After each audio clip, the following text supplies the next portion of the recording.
From the medical perspective at that point in time, there was no hopes to heal. I was paralyzed and I would be wheelchair bound for the rest of the life. I climbed my first mountain in 2005. So in December of 2005, I chose to go to Machu Picchu and I did a trek. On the days that you don't feel so miraculous, what drives your belief? I think the belief is really driven by the possibilities. How does it make you feel when people say you're a living miracle? I accept it because that's the truth. Some stories are expected to end early. In Chapter 9, a doctor tried to define her ending, telling her she would never walk again. In Chapter 10, that prognosis lost its authority. Authorship returned to the one living the story. And today, we arrive at what that shift made possible. Not a headline, not hype, but a lived, embodied reality. Because what we're honoring now is not only what happened to Pooja, but who she has become. Welcome back to Inner Library Alignment. I'm Rachel Golden, welcoming you into your inner library where healing unfolds through conscious authorship. And once again, I'm joined by Pooja Arora.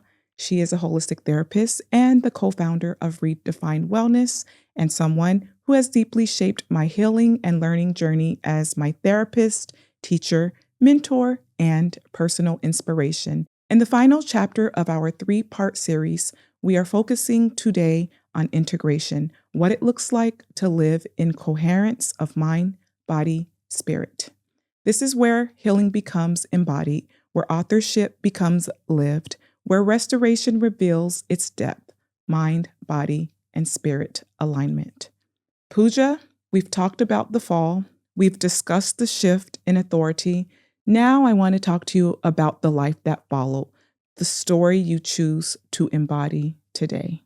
And just share with us, when did your body begin to reflect the story that you are choosing to live inside? I think a lot of it happened after my first relapse. So the second time I got paralyzed. Because once I recovered from that, I think my healing really took the turn for better. So I got another tool that was Reiki. So Silva works on mind, Reiki works on energy, and I was starting yoga therapy that was on body. And the combination of the three really helped me in my healing recovery journey. So I was off the neck brace by 2004. And I climbed my first mountain in 2005. So in December of 2005, I chose to go to Machu Picchu and I did a trek. And I think for me, that was a very big step because I still remembered what I told the doctor, that I would climb Kilimanjaro. Thankfully, I didn't say EBC Everest Base Camp, though that's on my list to do. So I knew I wanted to work towards climbing mountains. I'd climbed some hills before, not really mountains, but it was something I really wanted to do. So I think my first time I really felt that I got my body back was 2005. Okay. When I climbed Machu Picchu and saw that beautiful sight at daybreak. Since then, my body has been recovering probably every day. There are days, there are still setbacks where the pain returns. But most days I'm pain-free. I'm able to do basic activities. I'm able to live my life to the fullest. And have you experienced any limitations? Yes, there are a lot of limitations because my neck bone is broken. So the limitations are around not being able to carry weight. So I can't carry more than some 15, 20 kgs. I can't go on roller coasters. I can't take anything which is very jerky, just to ensure there's not a sudden jerk to my neck bone because the bone is still broken. It's still inside a nerve bundle. So if I have, say, a very jerky car ride, it does lead to pains. It does lead to pins and needles in the hand. So it's something I have to manage throughout my life. But for me, those are very small price to pay to be able to walk and pretty much live my life. Okay. And so on the days that you don't feel so miraculous, what drives your belief? I think the belief is really driven by the possibilities. And I think seeing my own recovery, and since then I've helped many people go through recovery, whether it's physical recovery, mental recovery, emotional recovery. For me, just to see the changes people are able to make in their bodies, people are able to make in their minds, in their lives, to not accept that this is it, this is what lives have given to them. Right. And to be able to take that card that's played, that they've been given, and played differently. And so when people look at you, I'm sure you hear this all of the time. How does it make you feel when people say you're a living miracle? I think for me, I accept it because that's the truth. But for me, what that drives is to say everybody can be one. It's not because I'm special, I'm a miracle. It's just because I believed that it's possible that it happened. So for anybody who's able to keep that belief alive in them, that miracles are possible, miracles are there for them, the miracles can happen. And for me, that makes me actually want to be able to share with more people that miracles are possible. So you've already shared how you believe in other people through their healing journeys. And so can you share with us how this accident led to your transformation and becoming a therapist? Sure. So I think this accident started me going on this path to explore alternate well-being. As I'd explained before, from the medical perspective at that point in time, there was no hopes to heal. I was paralyzed and I would be wheelchair bound for the rest of the life. And when I started exploring my own belief as well as the belief with Silva Method, with Reiki, things had started to unfold.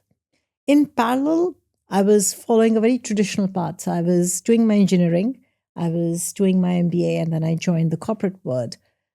And that part of life was going on as well. So I was learning how to be a businesswoman, a marketing woman, learning the ropes of the corporate career. But in evenings and weekends, I was deepening my knowledge, my healing journey. And many times I realized that I loved my evenings and weekends way more than what I was doing in my day-to-day job, though I enjoyed my job as well. And there came a time where I had to question myself on what do I want to do if I think about my legacy? What is my legacy? If I think about the next 30, 40, 50 years, what do I see myself doing? And the answer was pretty clear. I see myself kind of exploring this legacy and sharing it with other people. And that made me quit my corporate job after about 12 or 13 years and take a plunge full time into healing. And this time it was not just healing for myself, which is what I've been doing for many, many years. It was about how do I share this healing with others? And that started the journey to become a therapist, to become a teacher, and so on and so forth. The one thing I haven't shared yet is along this journey, of course, a lot of my healing was physical because I was working with the physical breakdown of my body. But what I started to intimately realize is that's really the case. I was dealing with a lot of emotions. I was dealing with depression. I was dealing with loneliness. I was dealing with the fact that I felt different.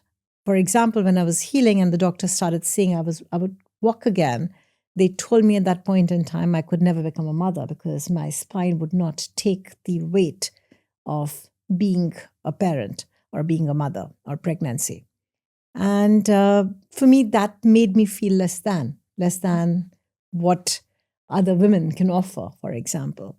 And I had to go into therapy to deal with some of that. The good news is I became mother twice over. So again, once more, I proved the doctor wrong.